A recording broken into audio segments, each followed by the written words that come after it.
Last person that called or texted you. My mom, she needed to pick up some green juice and was going to bring me some. And the last person that you called or texted. I called her back and said, don't come while we're filming. You're totally going to interrupt us. Hi, I'm Kelsey Humphreys, and this is The Pursuit, where I help you in your journey, your hustle, and your climb to be your best self and put out your best work. After all, I'm still hustling for that too, guys. So I sit down and interview today's most successful celebrities, executives, and entrepreneurs, and I break down success for the rest of us. Let's dive into this episode with Amy Porterfield. Amy Porterfield is a best-selling author, a social media expert, and an online entrepreneur whose business, which started with basic Facebook marketing training, is now on track to hit the $6 million mark this year.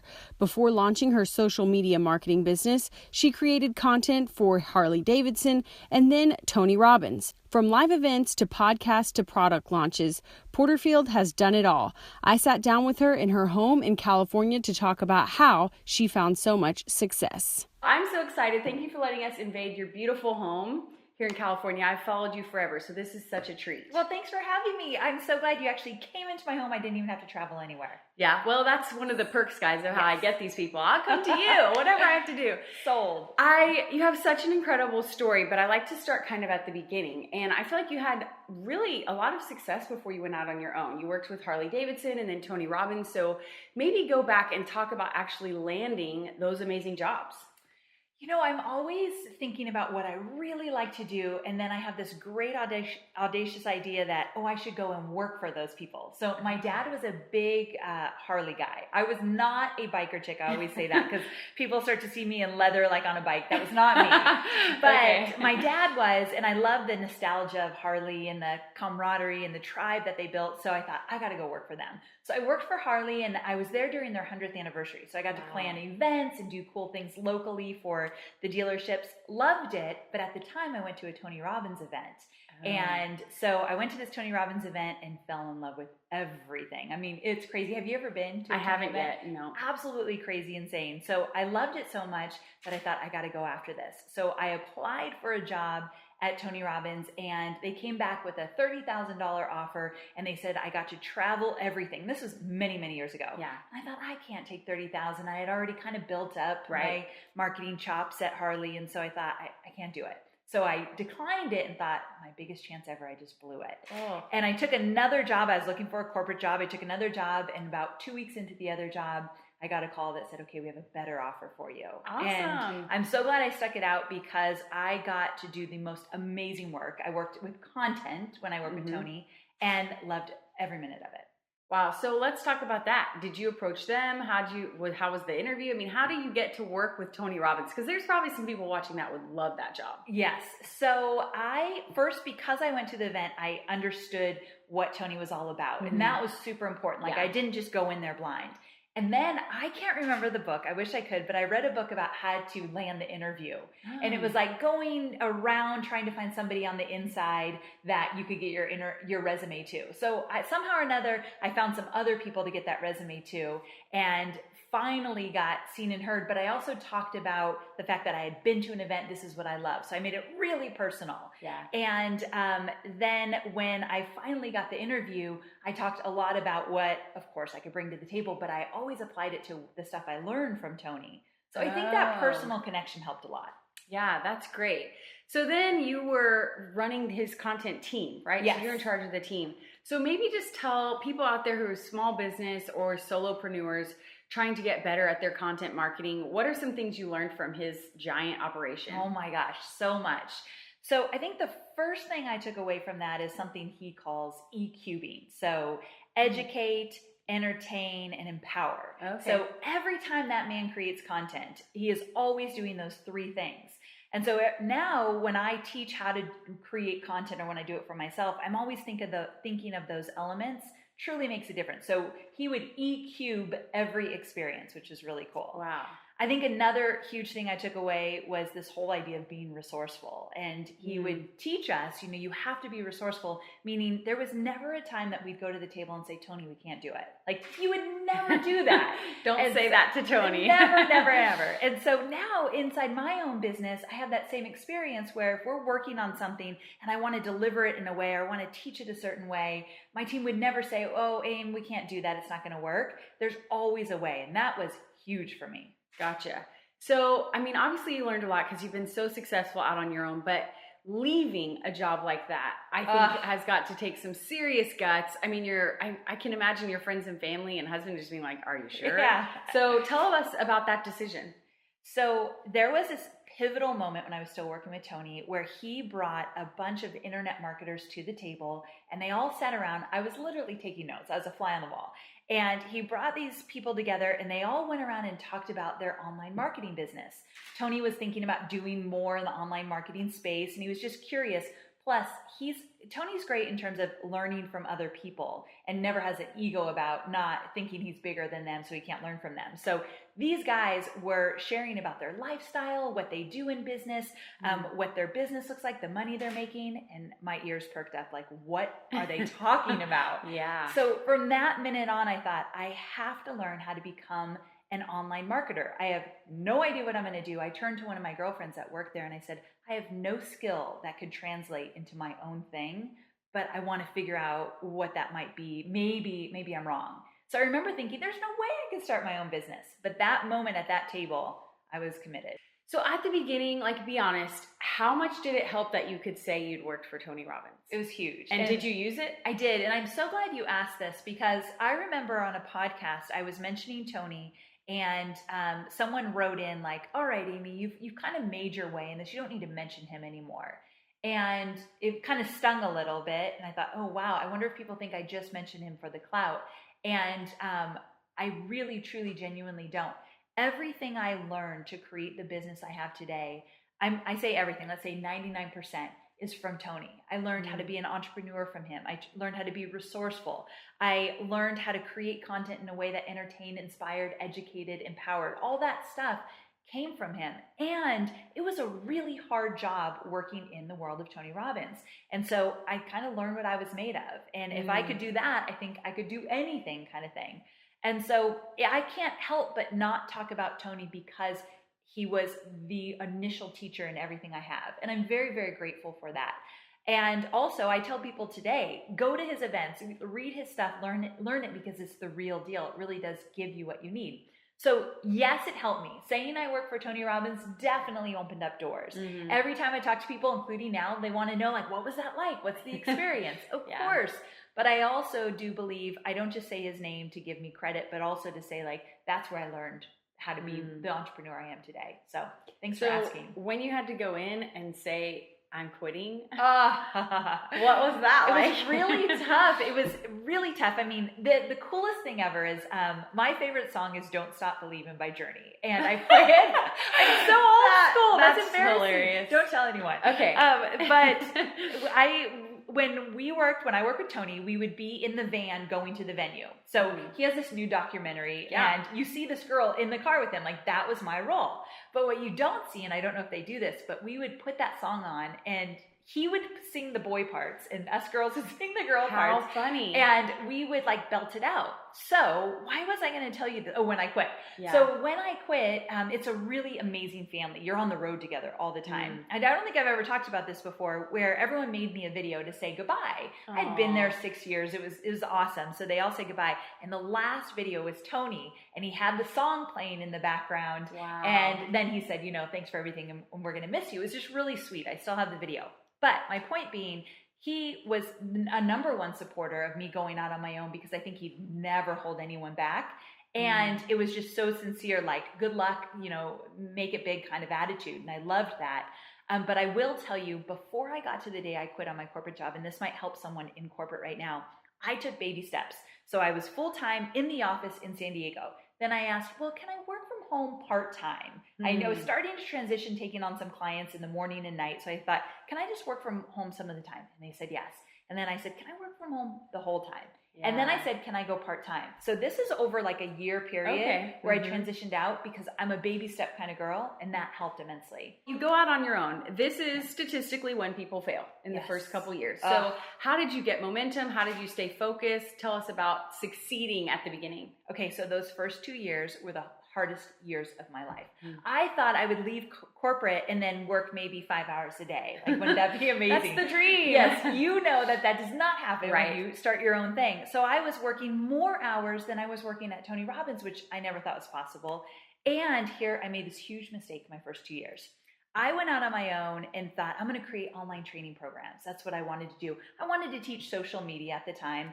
And so, but I didn't know how to create a program. So I started to take a bunch of consulting clients. So I would consult and do coaching for social media. I'd get in the trenches and build their social media plan. And I hated it. It just wasn't for me. But for 2 years, because I was so scared I wouldn't be able to put food on the table for my family. Like I go to a dark place. Like, oh my God, this is all going to fall apart. So I started taking all these clients, and all of a sudden I had tons of clients, no free time. Like, freedom was a joke. And I wasn't even making hardly any money because I must not have managed it well, but there's one of me and tons of them, and I was pulled in a million directions. And I thought, I have failed at this online marketing business. This is a joke. And then I decided, okay, I'm not going back to corporate. I cannot go back. And so I decided I'm going to create my first online training program. And from there, although the first one didn't do very well, I kind of figured it out. And now my whole business is built on creating online training programs to teach people how to market online. So how was that first? How did you do the first one? I mean, you'd never done one before, and you say it wasn't even that great. So it was so great. How did you build it up? Because now you have a ton of amazing programs. Yeah, so I was part of a mastermind. Marie Forleo has always been my mentor from before I even left Tony Robbins, and she had this mastermind of like 18 entrepreneurial women. We were all from different areas and all different levels of business.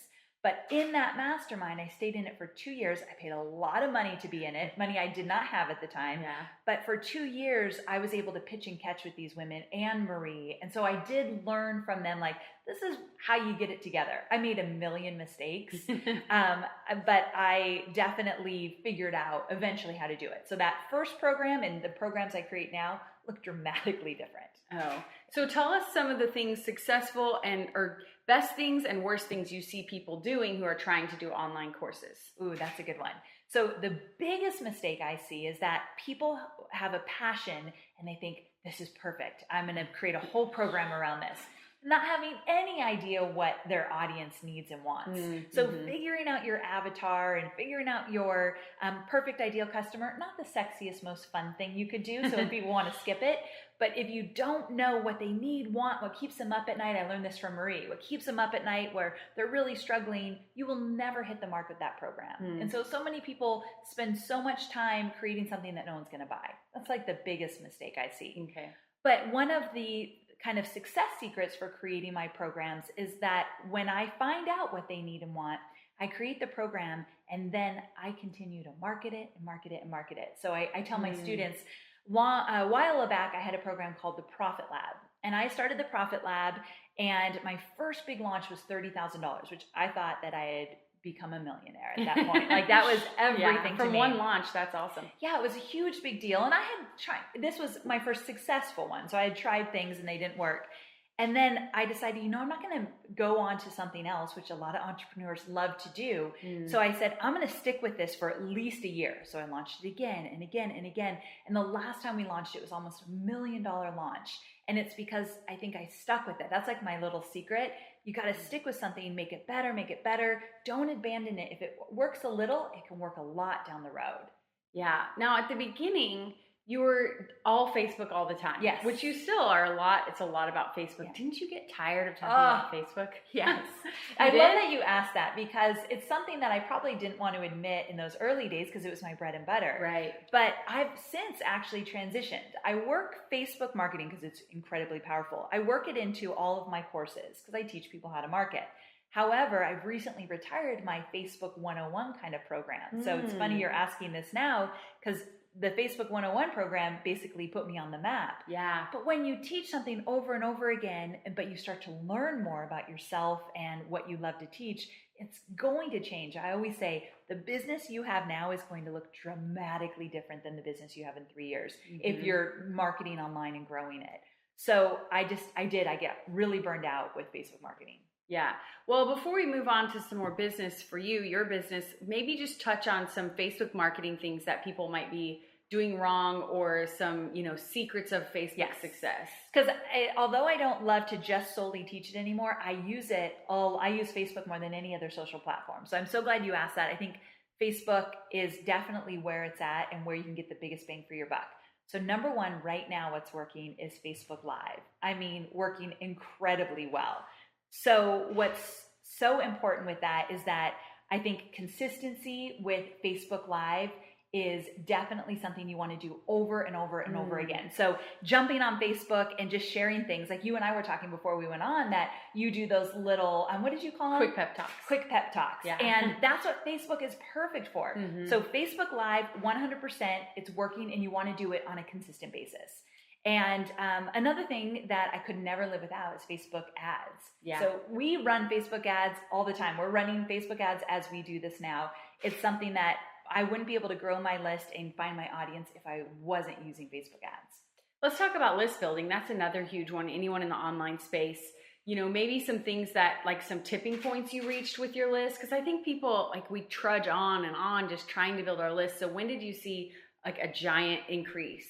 Oh, that's a good one. So for 2 years when I was struggling in my business, I never made list building a priority, at all.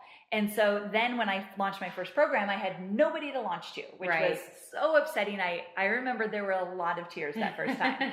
So at that moment, I thought, I have to change something. I have to do something about this. So I started to make list building a priority. And once every time I did something, I thought, well, how can I make a freebie so people can opt in for this? Or how can I encourage people to come over and join my email list? So I always had that top of mind. And so once I started to do that, and once I started to run Facebook ads to a webinar, that's when everything changed.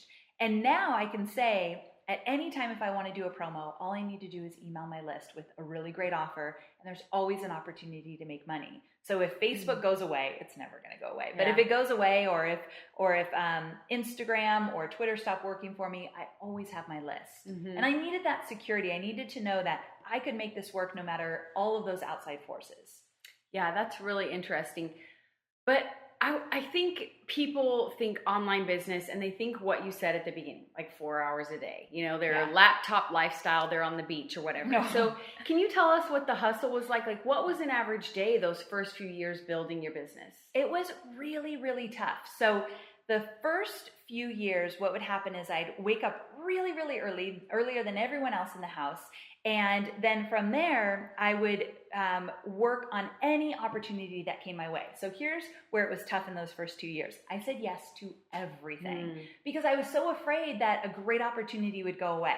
Looking back, and this is a little lesson for those just starting out, probably 90% of them were a waste of time. Really? Yeah, if someone asked me, will you put a bonus inside my program? I thought it was oh my God, this is my chance. Everything was it. Right. Will you speak at my event? And I'd go to the event and they had 20 people at their event. And I literally got in a plane, traveled all the way there thinking this was a big deal for me. So I always say, and when you're just starting out, you want to say yes to things to figure out what works for you, but also just know that most of the big progress you'll make in your business typically is putting your head down, creating your content, finding out who your audience is, serving them. It's not all that other stuff that kind of feeds our ego, but it sounds really good. I was featured on Huffington Post. That's a big deal. Yeah. It is, but a bigger deal is you getting the work done and getting it out to your audience. Yeah, that's interesting because I feel like a lot of people have the advice out there right now, say yes to everything at the beginning. So that's kind of a refreshing take on that. Yeah, be a little bit careful. Definitely say yes more than you say no in that maybe first year. But I think you got to be careful because you were asking me kind of what did those first few years look like? Right. I honestly, there was so much doubt. I doubted every single thing I did. There was always, my husband reminds me, he said, do you remember how many times you used to say, I'm going to have to go back to corporate. I'm going to have to get a corporate job. We're not going to be able to pay the mortgage. At the time, my husband, Hobie, Toby was becoming a firefighter. He did this big career change. He was 36 years old at the time. He wasn't making any money because he wanted to become a firefighter. Right. And I had a business that felt like it wasn't even legit yet. Yeah. So there was a lot of worry. I doubted myself every day. I compared myself to everybody. And now I've learned that comparing your business to somebody's front end is very different than you going inside their business and seeing how it really looks. Way different story. Yeah. But so I compared myself to everyone, and the only like big shining star that came out of that, or shining moment for me, is I had that mastermind to go back to and say, okay, girls, this isn't working. How would I switch this?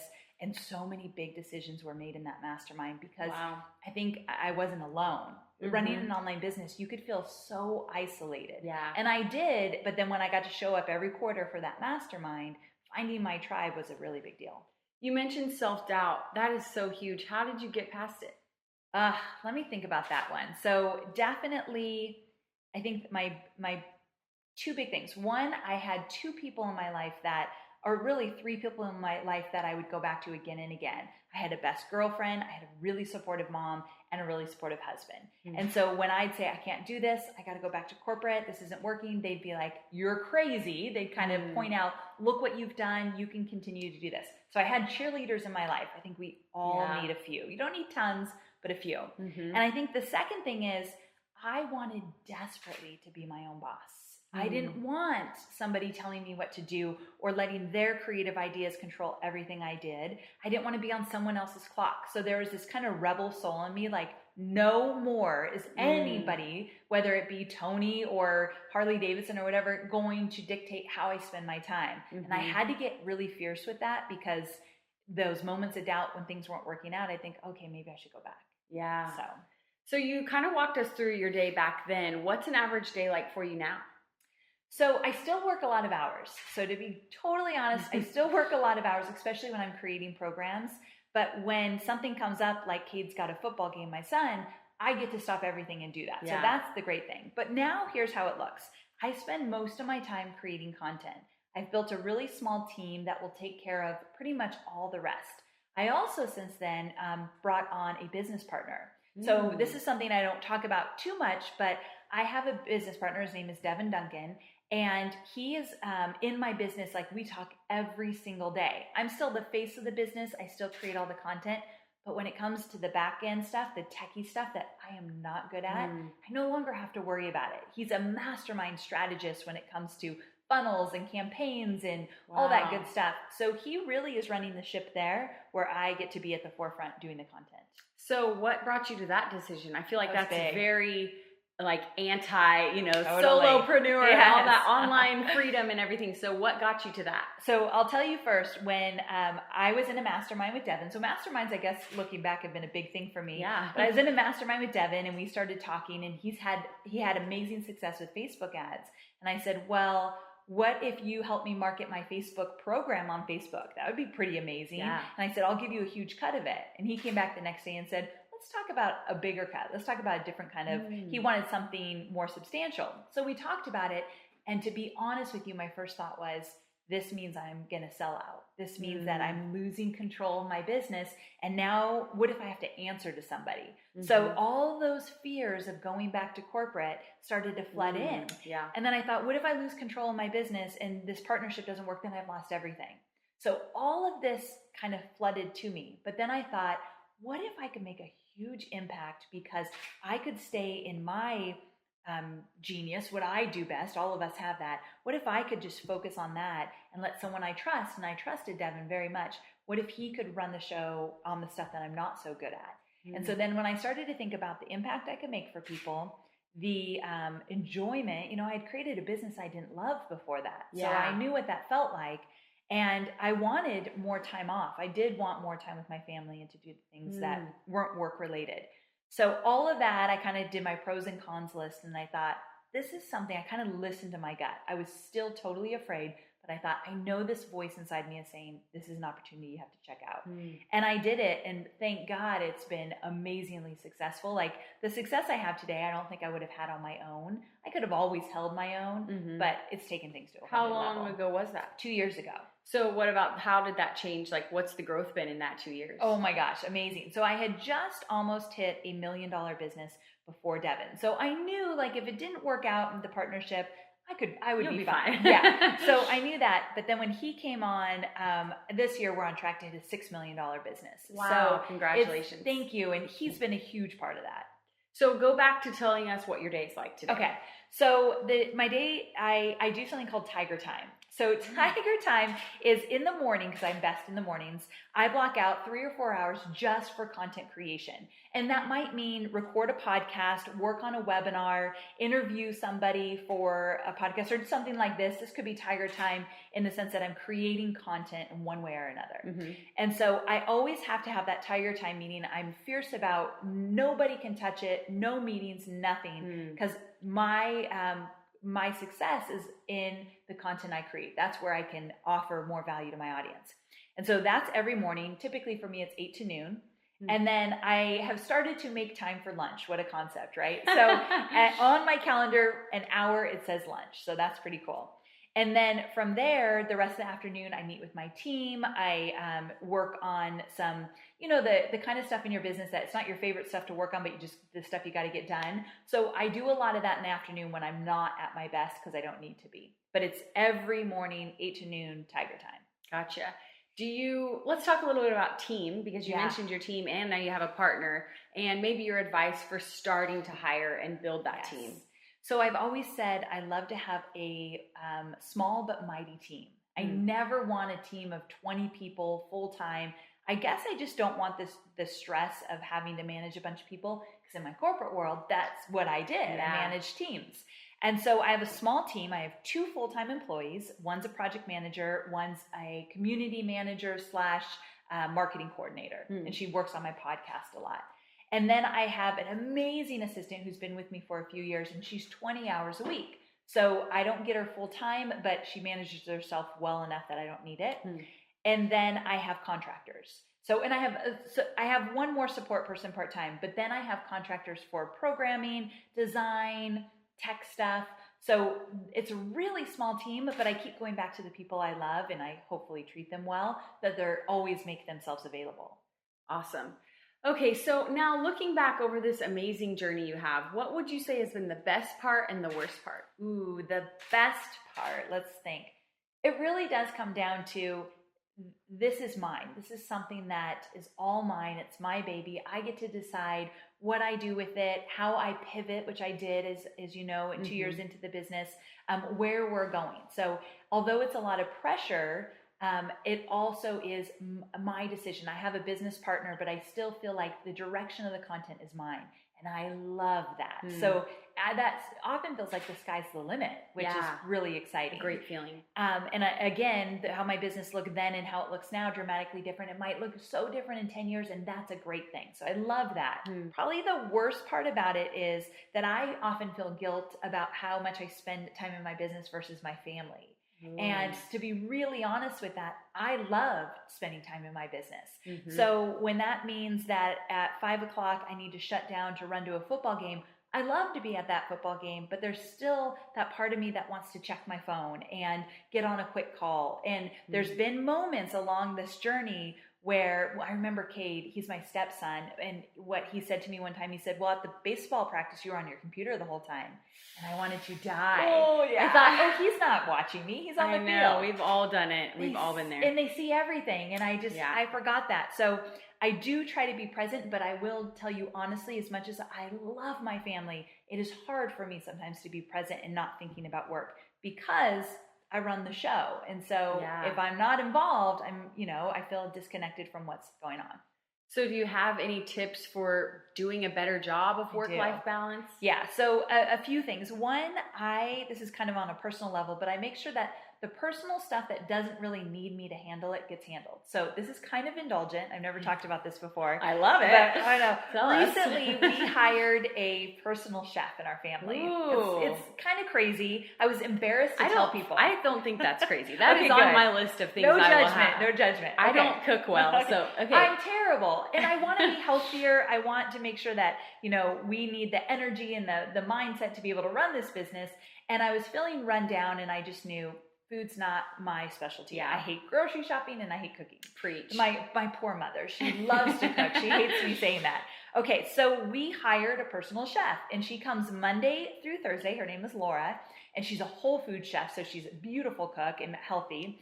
And she's gotten my son to drink green juices. It's kind of amazing. But she comes and she spends the afternoon in my kitchen. She makes us lunch and dinner, and then she cooks stuff for the weekend. And it has freed me up so much that if I don't have to worry about that, I'm just totally present with my family. Yeah. And now we sit at the kitchen table and we're all together, we're eating. I'm not worried about how that food even got there. And so little things like that, like I have someone that comes and helps clean the house.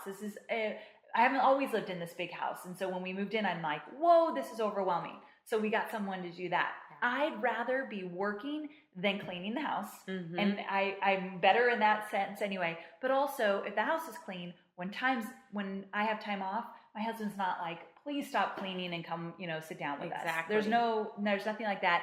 I'm totally present. I love it. What about productivity hacks? Do you have any of those for us? I do. So one of the things is I use a tool called Asana. Mm-hmm. Now, Asana, there's other things like, what's the Basecamp? Basecamp's another one. There's tons. Mm-hmm. But Asana is my tool that keeps every task. So there's never a time that I think, I can't forget to do that, or how do I organize all that? Oh, it's in Asana. So I've made it a habit that every single time I have something to do, it gets into Asana. It can sit there for a while, and it might, but at least it's there. So that's a big one for me. And then one thing I never loved, but I do, and I've learned to love it, is I have regular check-ins with my team. So before, I used to just not even talk to them really for a week or two because we're all online, emailing, chatting, whatever. And then I thought, something's off a little bit. My team is not feeling totally supported. So every single week, multiple times we have standing meetings. It might just be 15 minutes check-in, but that little thing is like a hack for me because they get their questions answered, they're off to the races. Yeah. But if they're sitting on that stuff and I'm behind in schedule for some reason, it totally throws my whole team off. So Asana, regular meetings, my Tiger time, those are things that help me incredibly. And then the last thing is knowing when you work best. So I'm a morning person, so I know that if I have a project and I keep it till 4 p.m., that is never getting done. Yeah. You will never get my best work at 4 p.m. So if I know that ahead of time, I can definitely tackle it. Yeah, so great. Let's dive into Tiger Time because 4 hours of creating content every day, that is a lot. How do you come up with ideas? How do you refine those ideas? Okay, so that is spread between Facebook Live sessions I do, stuff I put on social media, my podcast, which is my biggest content creator, and then any content I put inside programs. So it's definitely kind of spread across different types of content I'm creating. Gotcha. But I'm so glad you asked this question because there's times that I literally called a friend the other day. His name's Rick. He's kind of in our industry. And I said, Rick, I have no more ideas. Like, I can't think of anything to put on Facebook. Yeah. And so I've been doing these Facebook Live sessions, and Insta Stories is another big one that's hitting the big platform right now. And I said, I have nothing else to share. I shared 2 really cool things that I do, how I record my podcast and how I schedule my day. I'm like, I'm done. And so he said, well, what about this and that and that? Because he knows me well. So one of the things I do is I ask people that know my business well, like, what else should I be doing? Another thing I do is I ask my audience. I said, okay, guys, if you like this, if you like to see how I set up my podcast, what else do you want to see? Because I definitely am not a creative idea machine. And a lot of entrepreneurs are. I do not have tons of ideas that come flowing out of me. So I really have to dig deep, and I need a team around me that could come up with ideas based on they see what I've done and what I do best, and then they can kind of give me ideas. You mentioned webinars. Is it not too saturated? Like everyone's like, do webinars. It seems like everyone in the online business world is doing webinars. We're all doing webinars. Is it not just too much noise yet? And not at all. So I love that you brought this up because webinars are my thing. I love webinars. And when you do them right, when you know your audience, you know exactly what they need and want from you, and you put together something that is incredibly valuable. So before I go on any webinar, I say to myself, no matter if they buy or not, they walk away feeling excited, inspired, and driven to take action. And this is like my own personal mantra that I say before every webinar, because webinars, when done right, you are teaching for like 45 minutes asking for nothing in return. Once you teach, you can then tell them, hey, I've got a product you can buy. But I think I got on the map for people because I was so generous with my time on webinars. So never think it's too saturated. Actually, I think nothing's ever too saturated. The products I create have already been created by amazing people already. The stuff I teach is taught by so many other people, but you teach it different. You have something unique. And so I just ignore all the competition, do it my way. And it's turned out to be a good thing. Wow, that is refreshing because I feel like you're right. I mean, everything is saturated. It's all saturated. So that's great. Maybe talk us through, before we wrap up, like one of your big fat failures and how you got over it. Okay, so let me think. I have a lot, but let me think. Yeah, but a big one in your entrepreneurial journey. So not your career, but since starting your business. Okay, so I think one of my biggest failures was my first product I created. It was called something about social media book launch. That's what it was called. And it was how to do social media for authors. I was not an author at the time. I had never created a product before, and I have no idea why I thought I should be teaching this, but I was so desperate to kind of put my stake in the ground and say, this is what I'm known for, which is, I think, a common mistake when you're just starting out. You want to be known for something. So I jumped the gun. I thought I needed to be known for social media book launches, and I put together this program, didn't ask any of my audience what they needed or wanted, put together the program, and I remember waking up like, this is it. This is launch day. And I had worked for big internet marketers before I had come here. So Tony being one of them, I've seen him make millions with his launches. So of course I'm going to make a few 100,000 at least. So I knew how to launch. I launched it to my tiny, tiny list, and it was like crickets. And I think it was 12 people signed up for that program. I had spent $3,000 to create it. I had made like $267, my first big product. And so I remember sitting in my little office at the time where I lived, and I remember crying and thinking, you're a failure. This is not going to work. You made a huge, huge mistake by doing this. And I met with another internet marketer who had done well and did it. And he said, oh my gosh, Amy, this is your first one. Like, it's never what you think it's going to be. And I remember him encouraging me, like, you got to do it again. Just do it again. And thank God he did, because I could have easily crawled back to corporate, whatever that looked like, and said, like, I'm not doing this. Just quit right then. Well, we're all glad you didn't. One other thing I want to bring up is your podcast, which is really so much value. But as we sit here talking, I think you are one of the most articulate people I've ever sat down with, especially if you listen to her. Like, your voice is just like butter. And like, I think you should sell meditations because your voice is so calm and soothing. If this gig does not work out, maybe I'm going to go for it. But did you take communications courses or anything to help you with like public speaking and speaking, like recordings? Because you just seem to have such a knack for it. Thank you so much. I was a communications major in college, but I don't think that has anything to do with it. I think that I found something that works best for me. And so I don't do video shows like you. I'd be a total wreck. I was telling her I'm super nervous to even do this. She's doing great, isn't she? Everyone comment and tell her how great she did. Thank you. So I knew like a video show wasn't going to be it. And then I had a mentor that said, try podcasting. Podcasting might do it. And the minute I got on that mic, I thought, this is home for me.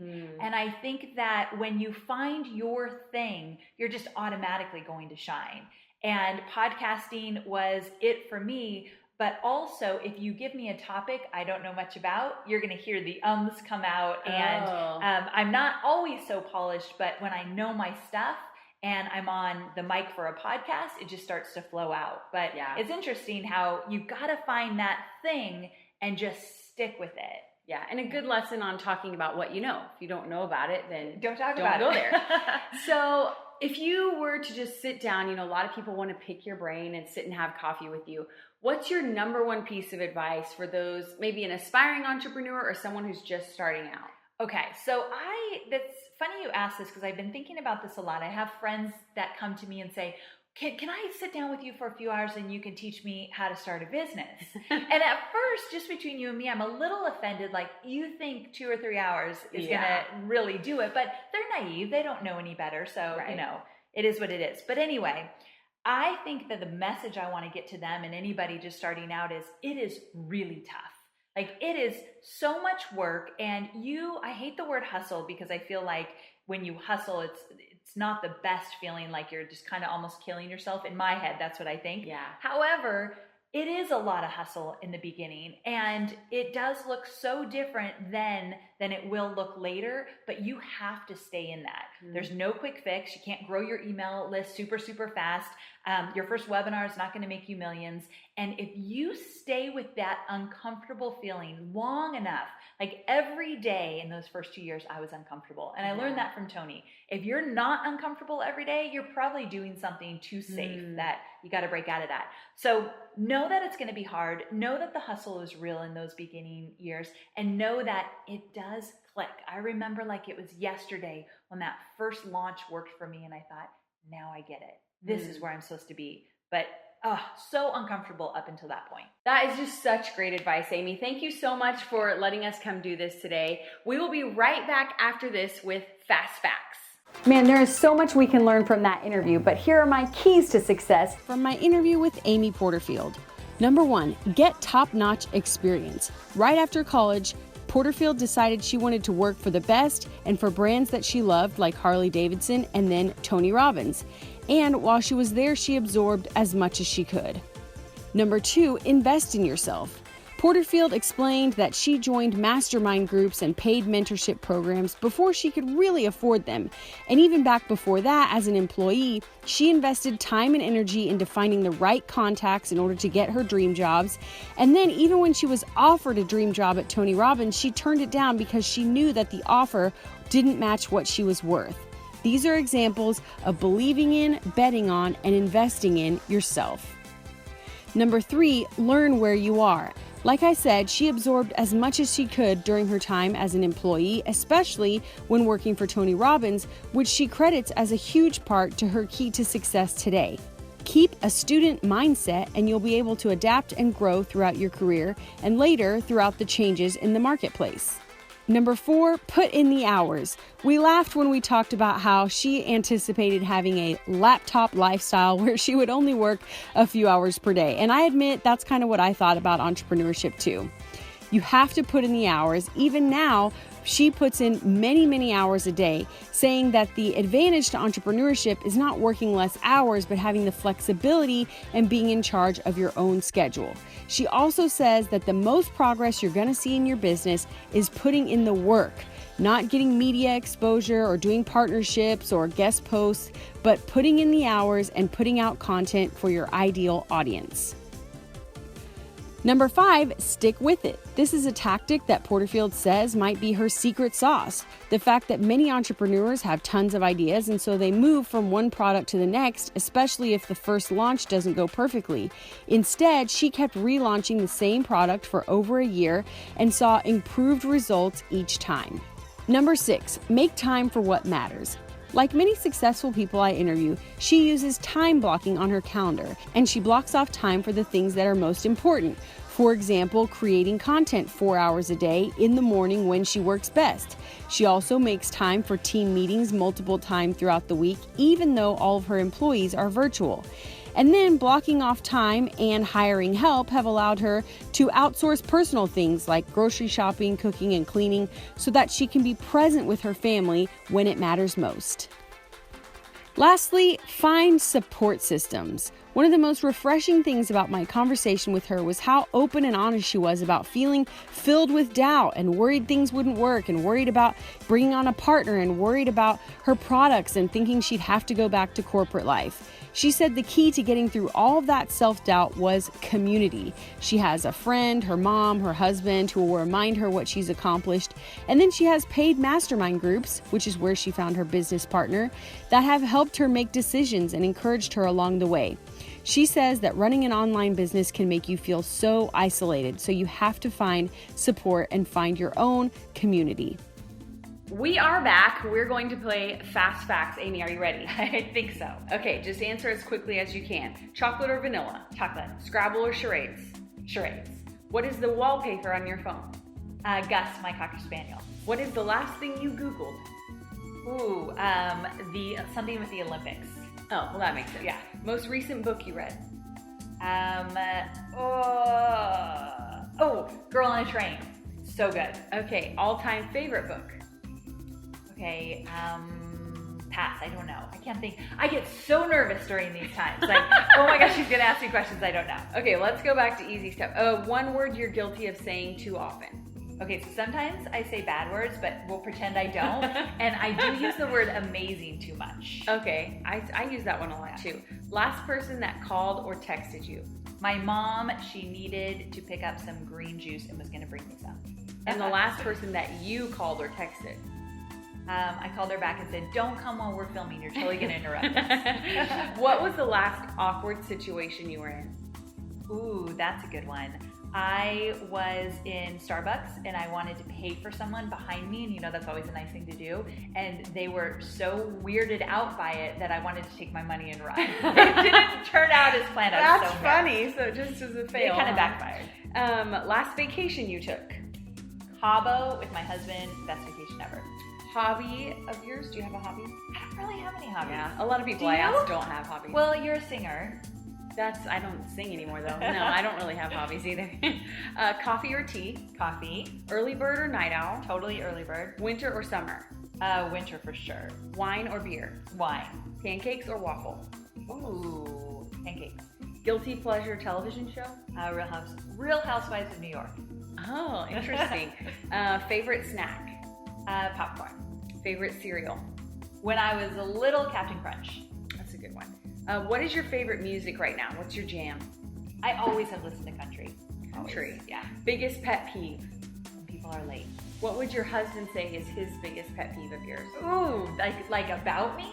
Like that you do that annoys him? Oh, that I am on my phone when he's trying to talk. That's so terrible. I'm a horrible wife. But we all do it. It happens. Okay, and what were you doing right before this interview?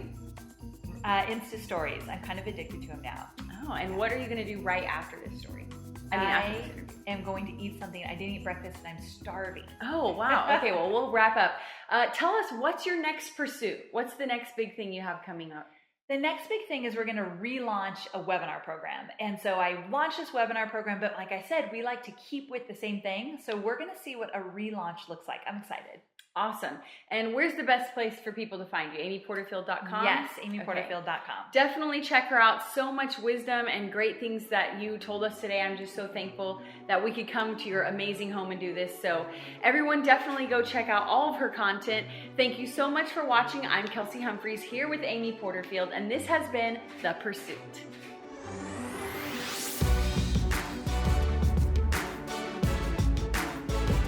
Don't forget, guys, there are 3 ways to support the show. You can subscribe here on YouTube, you can leave a comment, and you can go subscribe to the weekly emails to go behind the scenes and get extra info from each episode.